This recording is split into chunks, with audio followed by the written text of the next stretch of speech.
बिस्मिल्लाहिर्रहमानिर्रहीम। फरमान मुस्तफ़ा सल्लल्लाहु तआला अलैहि वसल्लम, जो दिन भर में मुझ पर 50 बार दुरूद शरीफ पढ़ेगा, क़यामत के दिन मैं उसके साथ मुसहफ़ा यानी हाथ मिलाऊँगा। सल्लु अलल हबीब। मिट्टी के बर्तन में खाना पीना सुन्नत मारक राशिद अतारी न्यू रूहानी इलाज लेकर पेश खिदमत है।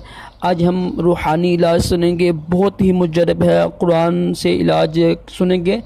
इधर रिश्ते की जो रुकावट होती है उसके लिए, जिनके रिश्तों में रुकावट हो ना, तो वो ये रूहानी इलाज कीजिएगा। करना अपने ये है कि सूरत अल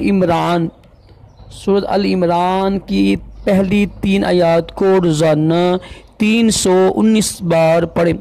ये अमल 21 या 41 दिन करें, इंशाअल्लाह रिश्तों की रुकावट ख़त्म हो जाएगी और रिश्ते आना शुरू हो जाएंगे। सल्लु अलल हबीब सल्लल्लाहु